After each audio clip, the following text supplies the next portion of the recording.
Good afternoon. Today we will be talking about experimental techniques in propeller testing and what we can derive from testing propellers in an experimental tank.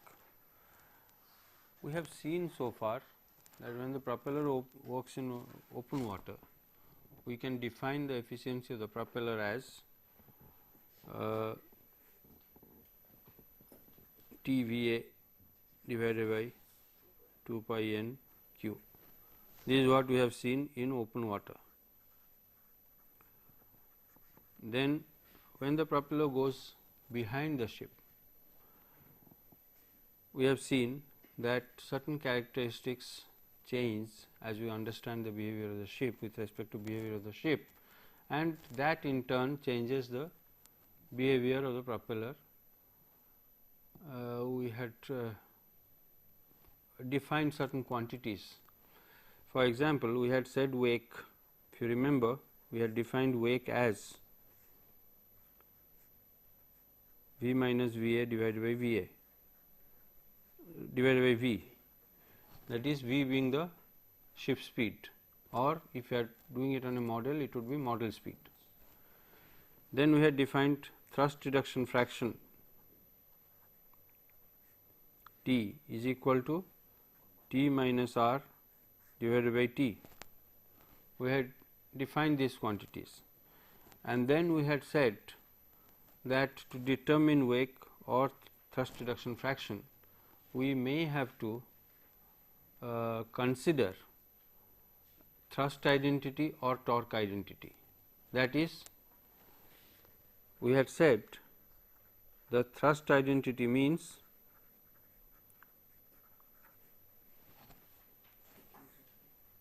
open water thrust is equal to behind thrust, and open water torque not equal to behind torque, that is the torque generated by the propeller behind the ship with the same Va. Can you recall? This we had discussed, and or we had said torque identity. One of these identities has to be assumed for determining wake, that is torque identity was Q0 is equal to QB, that is open water torque of the propeller is equal to behind torque of the same propeller at same speed and same RPM, but thrust is not same.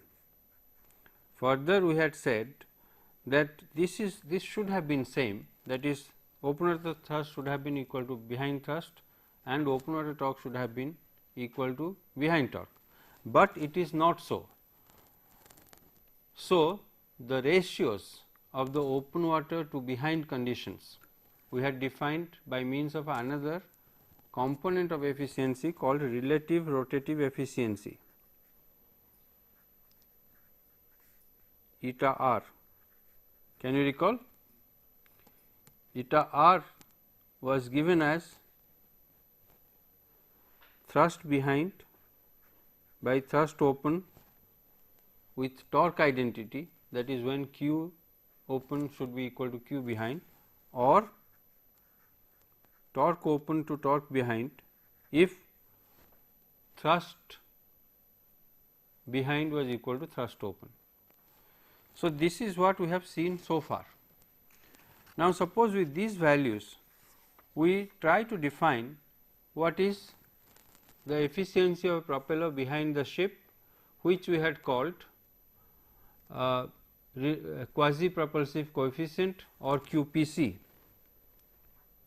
Can you recall? We had said QPC is equal to PE divided by PD, and that is PE is RT into V. Remember, PE had nothing to do with speed of advance, it was calculated on basis of ship speed, and PD was 2 pi n q behind actual torque that we get. Okay. If we try to open this out, we could say this is equal to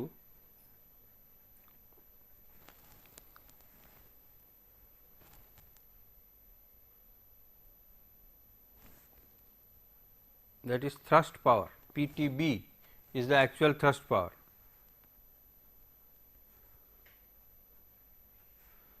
See what I am writing, I am just trying to expand that in terms of this is PD.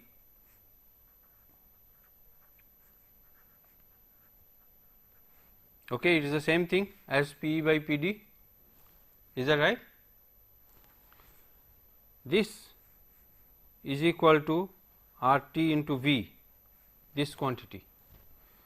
The quantity below it is TB into VA. This, if I expand this, goes like this,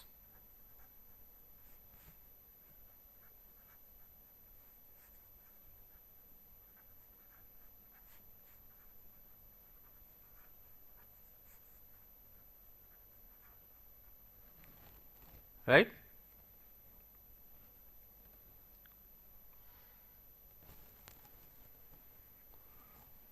Okay. Now, this if you see this cancel,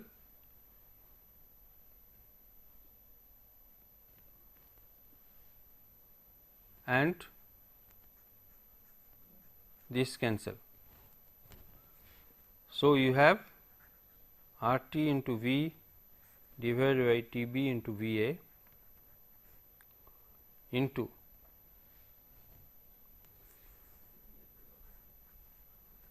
TB by T0 into Q0 by QB into what is this quantity? Propeller open water efficiency, eta O. And what is this quantity?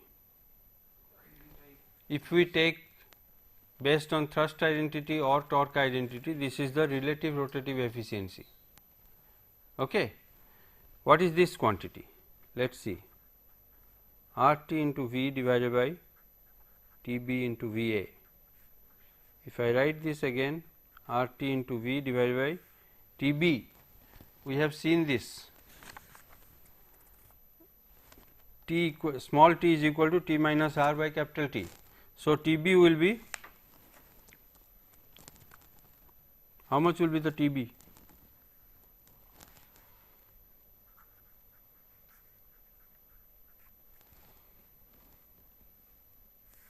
And VA?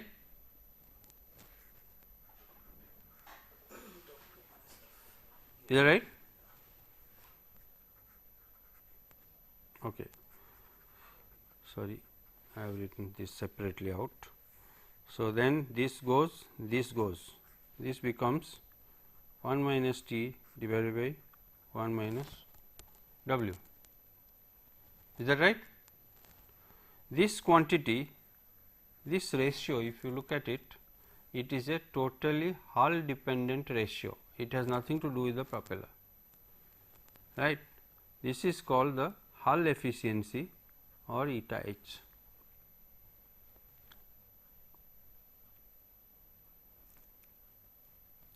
Okay. So, then we can write QPC is equal to eta H, eta R, eta O.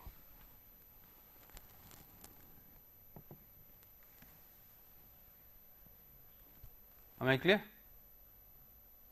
Okay. Eta R is relative rotative efficiency, this quantity, and eta O. So, the only one which is propeller, which is based on propeller in open water is the eta O, and these two quantities are due to interaction between the propeller and hull. The propeller behavior changes from that of open water. Now, what is this QPC? Is it more than propeller open water efficiency or less than 1? What is the value of or scale of these efficiencies? Is eta H less than 1 or more than 1? Can you tell me? For single screw ships, this is generally more than 1. It is about 10 to 20% higher than 1. That is, hull efficiency parameter for normal single screw merchant ships is of the order of 1.1 to 1.2. Eta R, on the other hand, for single screw ships is of the order of 1 only. It may be 1.001, 1.002 up to maybe 1.01, that is 0.1% to 1% higher than 1 or lower than 1, that is 0.999 to 0.99. In twin screw ships, as we have seen earlier, the effect of hull reduces because the propeller is out of the slipstream and away from the hull. The distance between the hull and propeller is large and it is also outside the boundary layer. Therefore, in twin screw ships, both eta h reduces drastically. It may be just above 1, maybe 1.05 or something like that, 5% more, and relative rotative efficiency is generally slightly less than 1, about 1 to 2% less than 1. What about propeller open water efficiency? What is the scale of this? Propeller open water efficiency will depend largely on propeller diameter, propeller pitch and propeller loading, that is how much thrust it is expected to give at particular RPMs and speeds. So, this propeller open water efficiency is of the order of 60% for conventional merchant ships. A well designed propeller may give slightly higher efficiency of the order of 0.65, and a heavily loaded propeller with small diameter will have a propeller efficiency between 0.5 and 0.6. So, you see the QPC, which is our ultimate objective to attain, the high QPC, would be largely dependent on the hull efficiency parameter, and for single screw ships this hull efficiency increases the overall efficiency of the propeller and the quasi propulsive coefficient of the propeller. Does that give you an idea why the propeller of a ship is behind the ship and not in front? It is a very common question asked by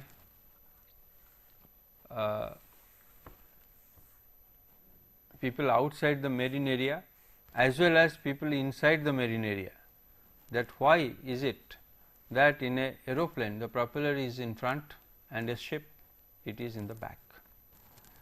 Some of the answers, some of the reasons you obviously know that being in front the propeller is open to attack, it is not protected and any debris, fish etc., can jam into the propeller and cause damage, and behind the ship the propeller is of course protected.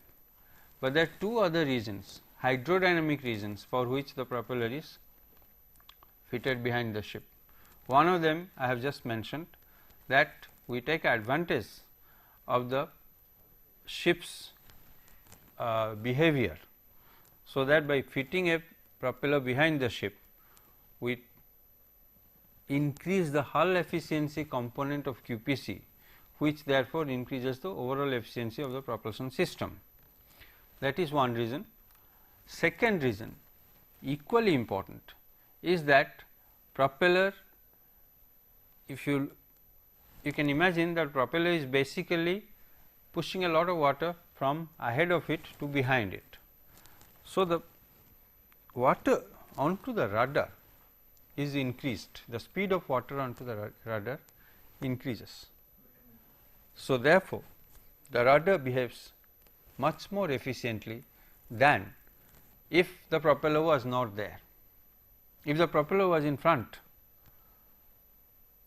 the rudder could not have behaved as efficiently as if it is behind, just behind the propeller.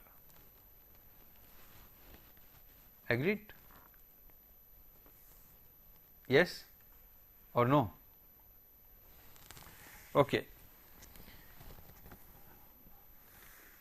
Now, with this knowledge, to design a propeller, we would like to know what would be the values of the individual items that are required for designing a propeller, such as we would like to know these three components eta h, eta r, eta o, so that we can calculate the QPC.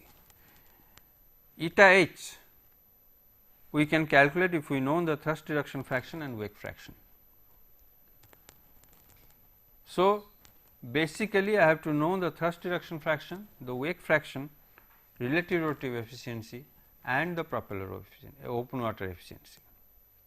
These are the quantities that are required to be known to know the overall performance of a propeller. I have mentioned before that it is possible to conduct a propeller model test in a towing tank or in a cavitation tunnel, where we could give a RPM to the propeller and move the propeller forward, or conversely the propeller being stationary and moving at a constant RPM and the water flowing in the opposite direction, which is the same effect. We could measure the thrust, torque and RPM and the speed of water, and we can calculate the propeller open water efficiency. How can we do that? There are two ways where such experiment can be conducted to obtain the propeller open water efficiency.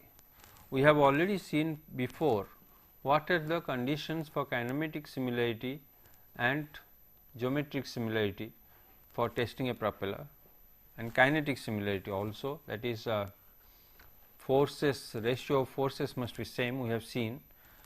We have what else we have seen? We have seen that it is easier to maintain fluid similarity, but fluid similarity is strictly not required since propeller is immersed in water.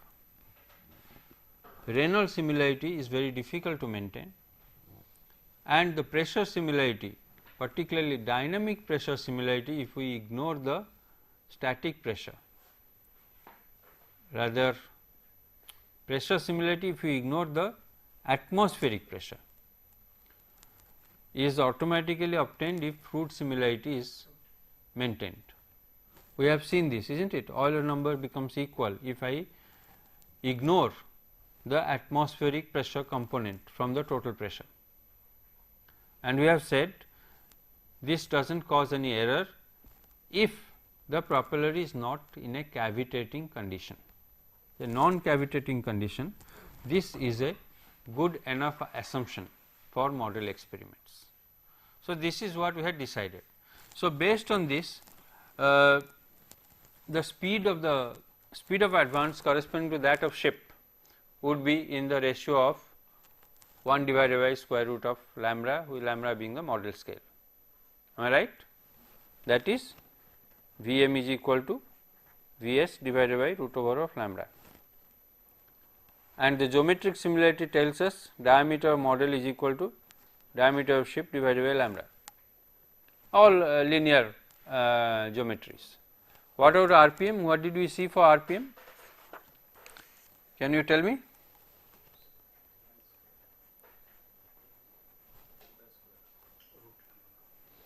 Multiplied with root lambda, that means propeller RPM, model RPM will be more than propeller RPM.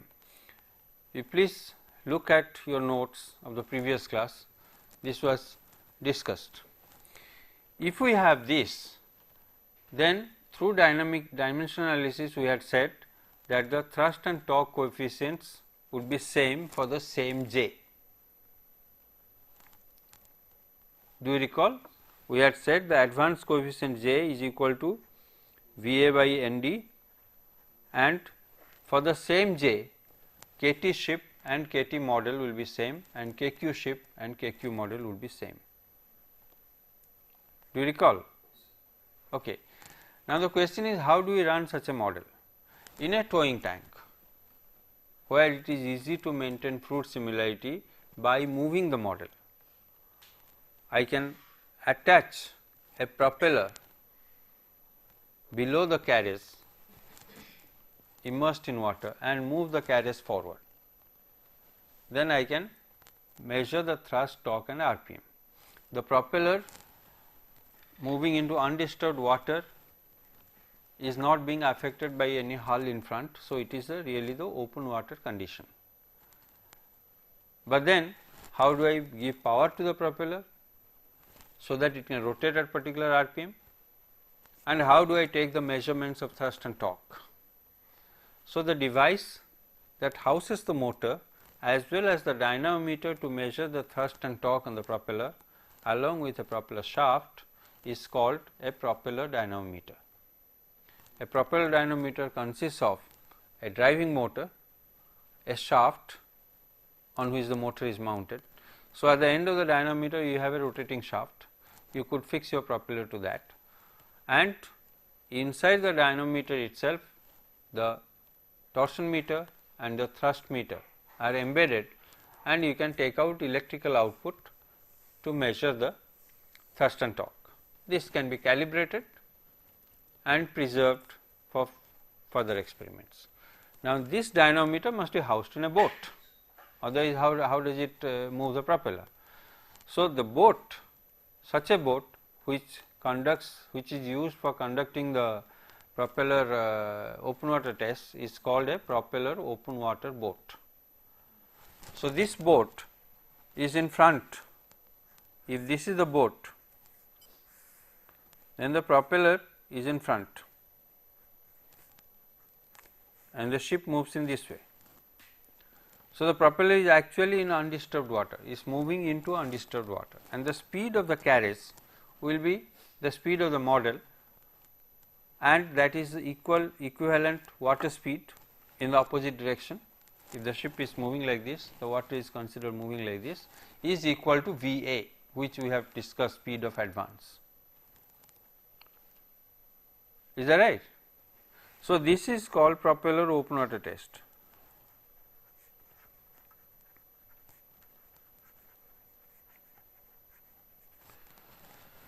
In which I measure V or VA, RPM, thrust and torque, and I can calculate J, KT and KQ knowing the propeller diameter, and I can plot J versus KT, KQ.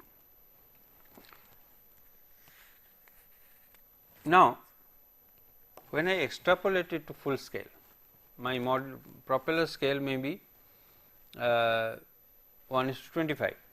When I extrapolate to full scale, I have said that KT and KQ will be same as KT and KQ of the ship. However, there is one major assumption in this, that flow similarity has been obtained. We have discussed this. We have said that the propeller model propeller blade should be slightly matte finish, and if necessary further sand strips may be given, so that at least generate turbulent flow. But we also know even in turbulent flow, the drag due to friction reduces as the scale goes up, as the Reynolds number increases, at least the coefficient of friction. We have seen the ITTC line, if you remember, we have seen the ITTC line which says, or any friction line for that matter, if I have Reynolds number here and the coefficient here, then it reduces as the Reynolds number reduces. Similar to ship case, the propeller, model propeller will be somewhere here and ship propeller will be somewhere here. So, you can see there is a change, a lot of change in the coefficient of friction. Now, obviously, we are not measuring the coefficient of friction as such, the drag separately in the propeller. What are we measuring in the propeller? We are measuring thrust and torque. We are not measuring drag of a propeller blade. Please remember the propeller geometry that we have talked of, the scale, the section that is at a particular radius, because the water impinges on it at a particular angle. We had said perpendicular to flow there is the lift force, and in opposing the flow is the drag force, right. Now, that drag force we are not measuring as drag as such, that drag force is giving a moment equal to the torque. So, since we do not know the drag, even if we know the Reynolds number, we can't make this correction. So, to get back to drag and make a correction from the propeller test data is very difficult.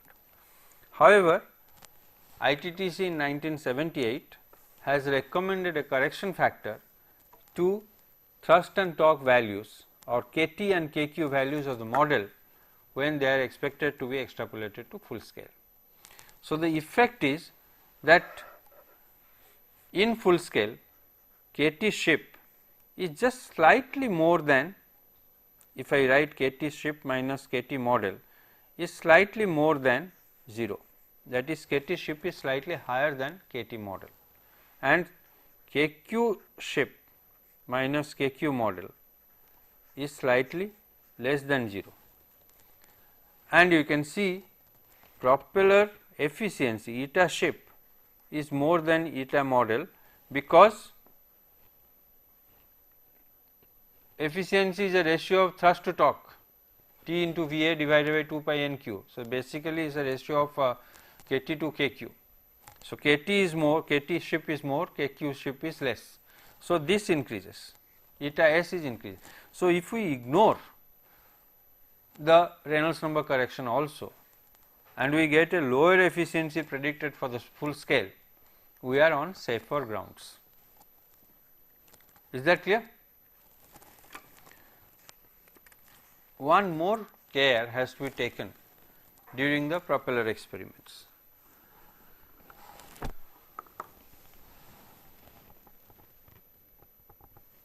I have told you earlier that experiments are generally fraught with a lot of experimental errors. Sometimes we do not know how much is the magnitude of error. We assume that error is less. For example, you run a propeller which is about 10 centimeters in diameter. Get the thrust torque values. Now, make a propeller of 20 centimeters diameter with the same geometry and run it. To your surprise, you will find KT and KQ do not match, which should have been so. Beyond the Reynolds correction, they do not match considerably. Why does this happen? One of the reasons is that when we fit a propeller to a shaft and is run by a motor,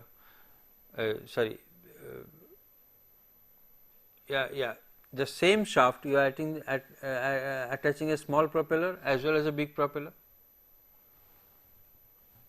Propeller dynamometer is one, in that you have added a 10 centimeter propeller, you have removed that and fitted a 20 centimeter propeller. But that changes the proportions. That is right. Diameter should be in proportion with the propeller. Yeah, all those things you cannot make in model scale. You cannot make a shaft exactly in proportion to ship shaft. That is not possible. Not only that, if I rotate the shaft alone without the propeller, the boss is still rotating in water. I do not know what is the condition of the bearings inside that. So, in idle condition itself, when there is no propeller, the shaft can generate some thrust and torque, right. So, I have to measure that and call it something like idle thrust and torque, which I must correct when I measure the thrust and torque of propeller. It is one source of error. So, this idle thrust and torque, how it behaves with variation of speed of water and variation of speed of RPM must be known, so that the proper correction can be applied. So, these are some precautions you can take during an open water propeller test. Now, we have finished the open water propeller test.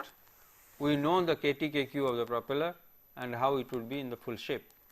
Now, our aim is, can we find out the thrust reduction fraction, the wake fraction and relative rotative efficiency, for which purpose we must test the propeller behind a model.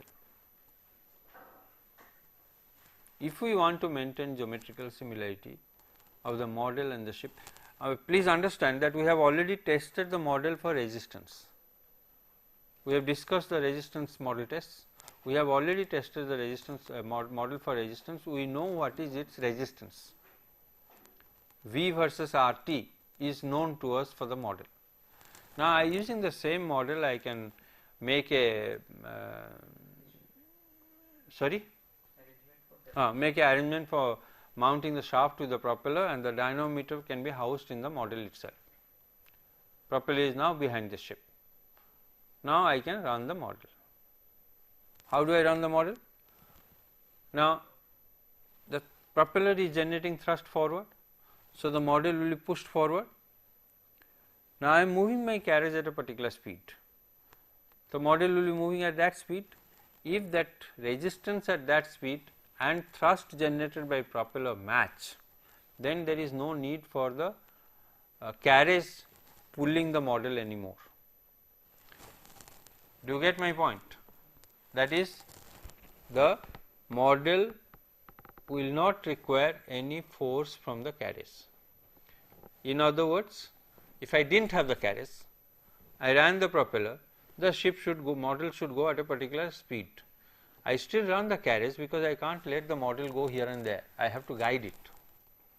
So, I have to run the carriage, the model has to move forward, but let us say for the time being there is no force between the carriage and the model. If there is no force, that is, the carriage is not imparting a force on the model, the tow rope pull as we called it earlier is not being applied by the carriage, but we know what will be the resistance if the speed is known. So, I know what I know the speed of the model Vm, let me call it, I know its RT model because I have done the resistance test before, and I know the propeller RPM because my dynamometer is giving me, I know the thrust behind condition and torque behind condition. The propeller dynamometer is giving me RPM, thrust and torque. Okay. Let us take this simple case. Is it possible for me to calculate all the quantities that I had started to find out, for which purpose I did the experiments? Okay.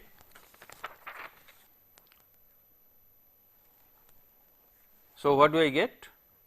I can calculate kT, T by rho n square d4, right. From this kT, I enter the propeller open water diagram. What do I get? J. Remember the diagram? J, kT, 10 kq. I had this diagram with me. So, I enter with the kT value and get the J,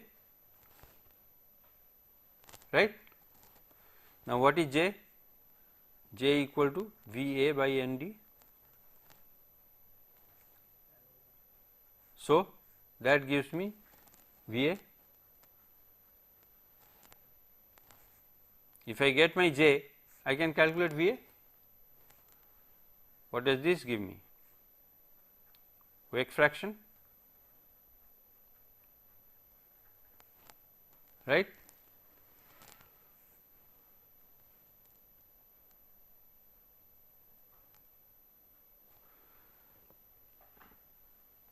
Now,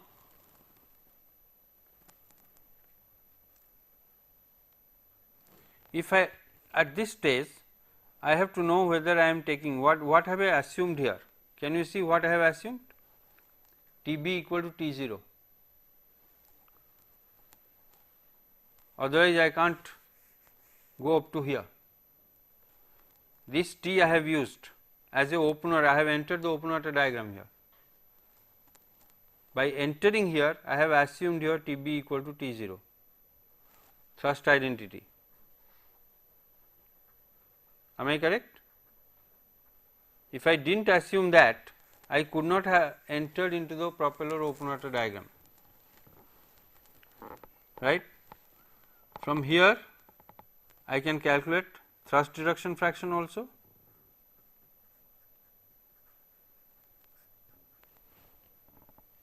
right. I have already assumed thrust identity, my torque identity eta r is now known,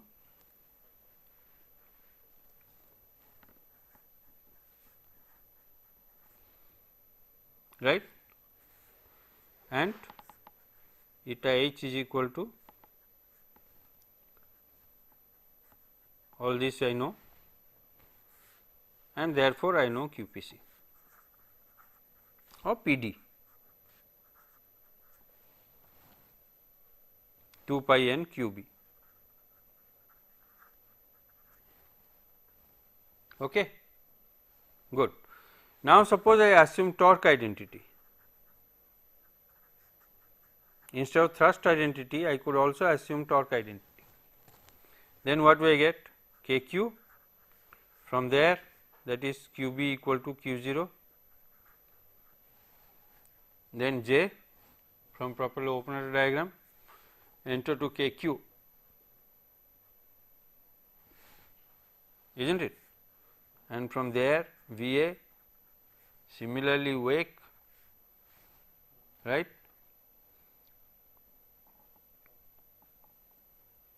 Then I can get KT0 from the propeller opener diagram, KT0, and from there T0,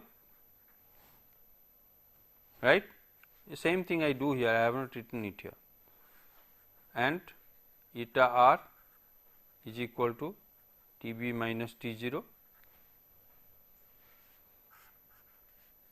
T is equal to TB minus R by TB, and eta h,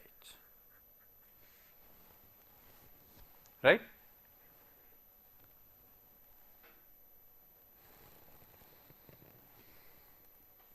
Am I clear?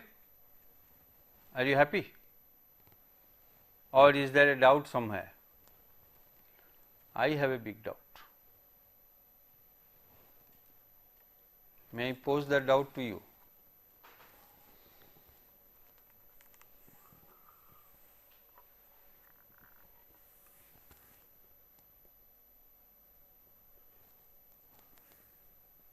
See, this procedure that I have listed out, there is no mistake here, a standard procedure followed by all tanks. But there is one problem here which I would like to tell you. You remember when we talked about model experiments, we said that there should be kinematic and dynamic similarity, that is forces, proportion of forces must be same, not only proportion of velocities, but also proportion of forces must be same. Velocities, we know that there is a difference in wake between the propeller and the model and the ship. This we have discussed because of the Reynolds number effect, and we have said perhaps it is not much and it can be ignored, or we can make some corrections for Reynolds number. But when we talk of propeller testing, there is another disadvantage that creeps in. Origin is definitely due to Reynolds number, but the fact is that the forces are not similar. Just imagine, what is the RT of the ship, the total resistance of the ship. If we want to extrapolate these values to ship values, the force similarity must be maintained. What is the force, what has force similarity given us? That the forces must be proportional to lambda q, isn't it? Yes or no? Right. Now, is RT proportional to, is RTS equal to lambda q into RTM, is it so?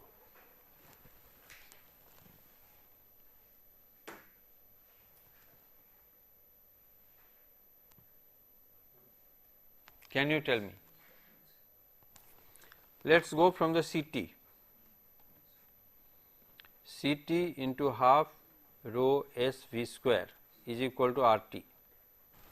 If you compare between model and ship, this is proportional to lambda square and this V square is proportional to lambda. So, this is lambda cube, proportional to lambda cube between the ship and the model. But is, if CT ship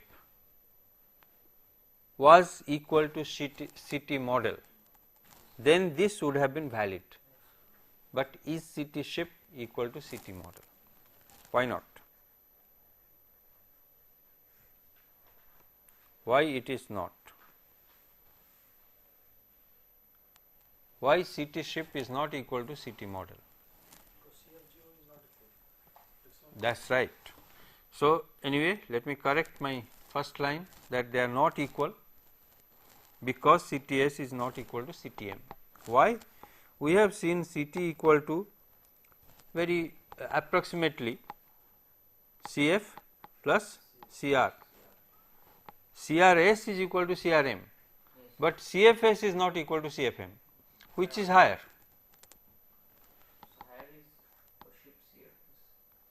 No, CF model is higher than CF ship, since RN model is less than RN ship. Remember this diagram.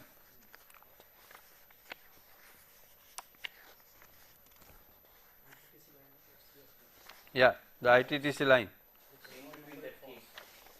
Yeah.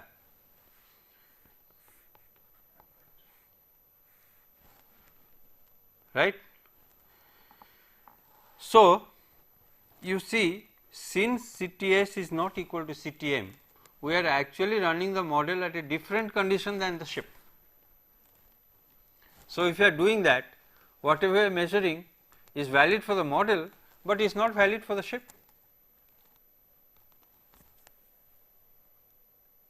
Am I being understood? RTS and RTM are not proportional to lambda cube, which they should have been if kinematic similarity was maintained. But unfortunately, it is not proportional to lambda cube, as we have now seen, because CFM is greater than CFS. Therefore, RTM cannot be just lambda cube times less than RTS.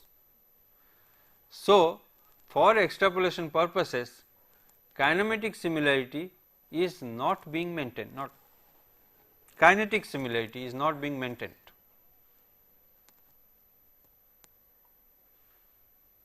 Do you understand? We have maintained the VA similarity, the kinematic similarity has been maintained.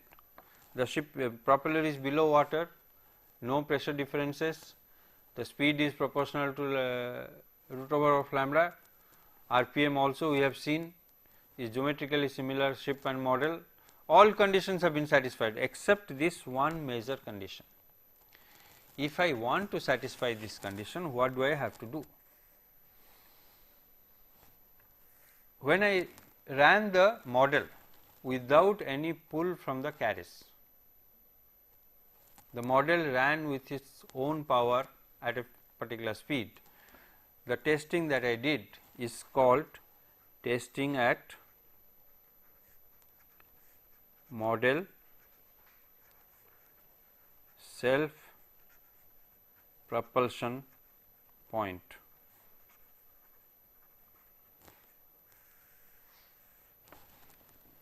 That is, model is self propelling itself.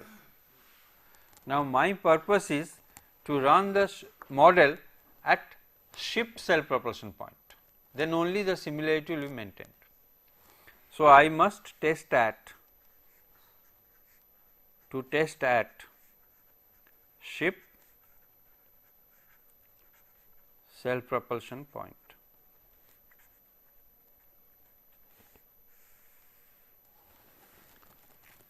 Is that clear? So, how do I do that? What is the ship self propulsion point? Ship self propulsion point will be that point where the thrust generated corresponds to the resistance of the model as lambda cube times less than that of the ship.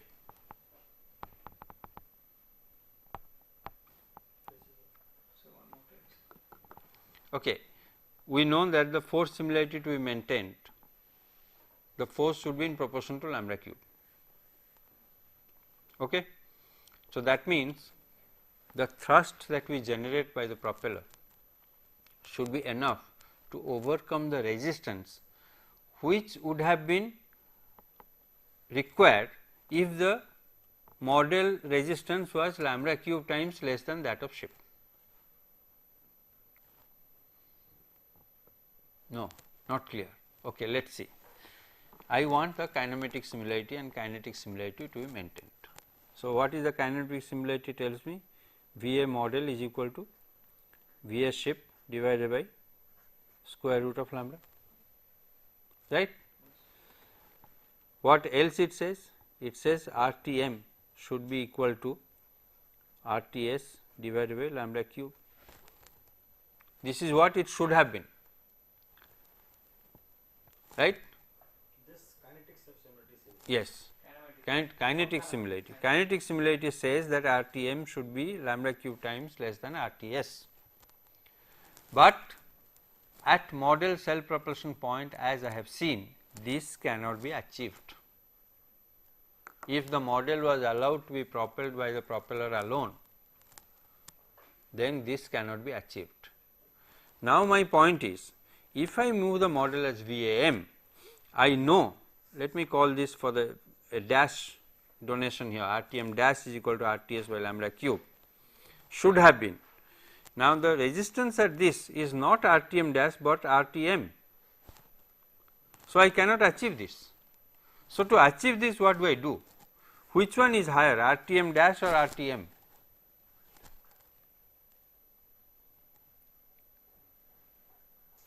So RTM dash is your this thing. Ship resistance divided by lambda cube. Which is higher? Should be much higher. RTM, actual resistance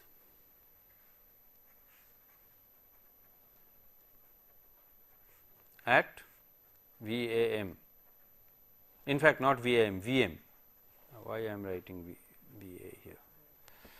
Okay. Which one of these is higher?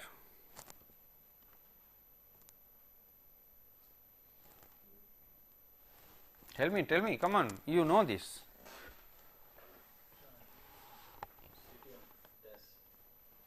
Yes, CTM dash is higher or CTM is higher?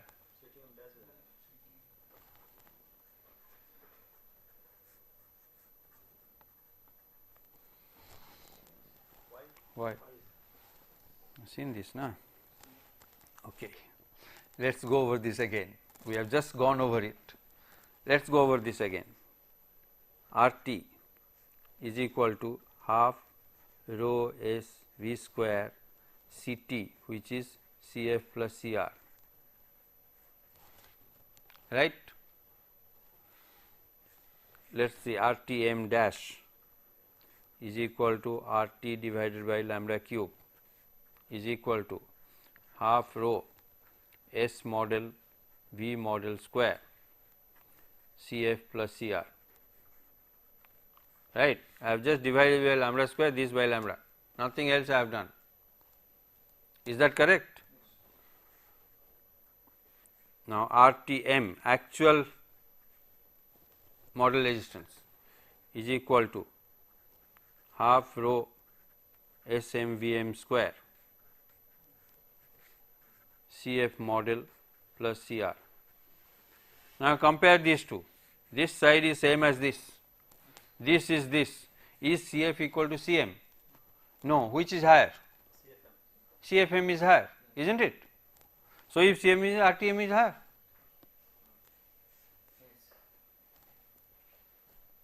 Okay. Is this absolutely clear? Now, how much is it higher?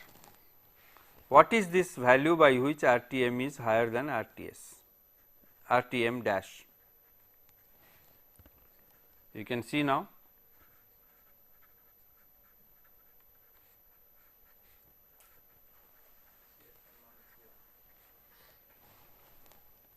Right. So, this value is higher. That means, the resistance of the model is higher by this quantity in proportion to that of the ship.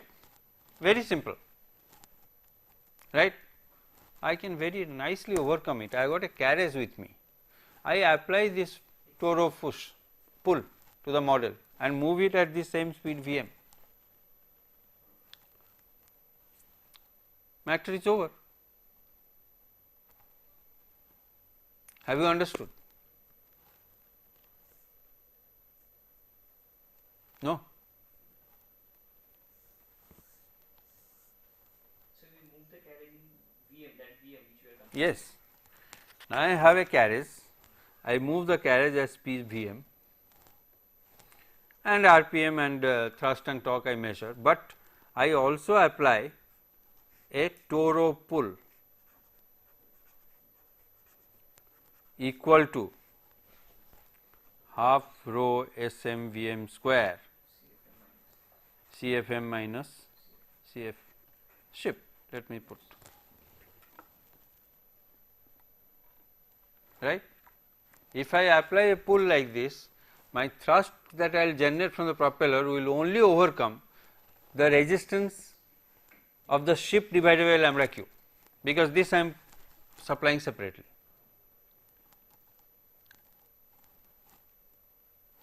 Okay. In this way, I can maintain the kinetic similarity. This is why this is called ship self propulsion point, that is, I move my model corresponding to the ship's self propulsion point and not its own. So, there are many ways of doing this experiment. You can vary the RPMs, you can vary the model speeds, and you can vary the torque pulls, and you can have a whole grid of data points from where you can actually calculate what is the ship self propulsion point at various speeds and correspondingly get the thrust and weight fraction values. Okay. Now, these two experiments, that is propeller open water test and propeller behind model test, that is self propulsion test, are the two most important model tests for conventional propeller and hull system design. And there are many other tests for further investigation of flow around the propeller, such as wake, such as measuring the velocities at various points along the propeller disc, or testing the propeller in the cavitation tunnel, and many other tests. We will not bother about these tests now. We will finish with concentrating our attention on these two tests, propeller open water test and propeller self propulsion test. Thank you.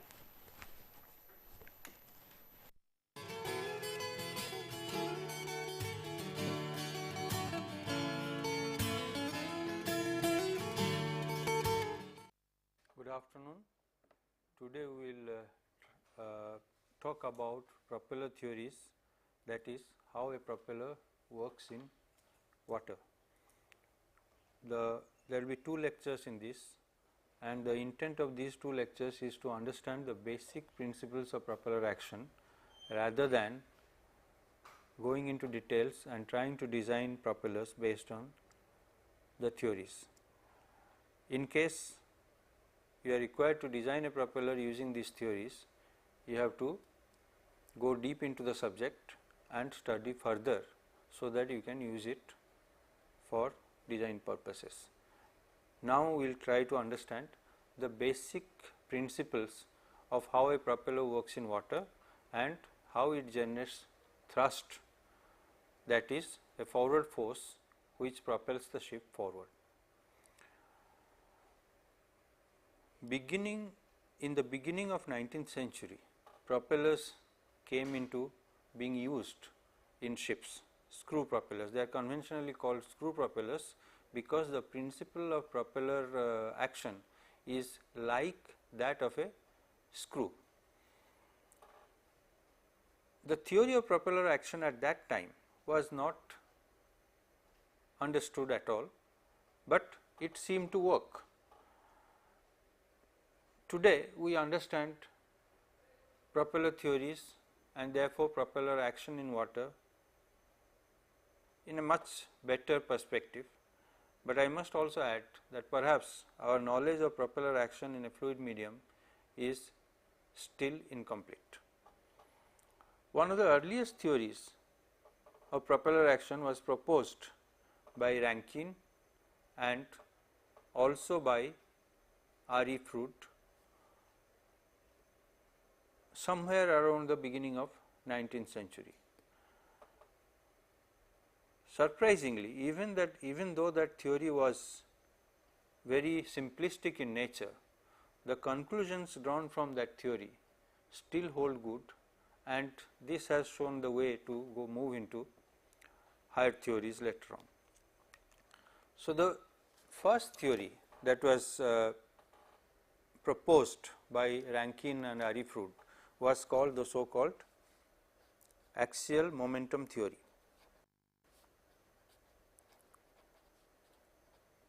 Can you see? Axial momentum theory, where the propeller was considered as an actuator disc instead of consisting of blades. The propeller was considered as if it was a circular disc which was rotating in water. This action of the actuator disc was supposed to increase the pressure field in the fluid across the propeller disc and therefore generate a thrust. What was not explained in this theory is how does the propeller change the pressure field. It was just assumed that there will be a change of the pressure field across the propeller disc. Now, just imagine that there is a propeller, a disc moving in water like this, and if the propeller moved forward, then we could assume as if the propeller is standing still and water is moving backward. Such water, if the propeller were just moving forward like this and we considered it to stand still,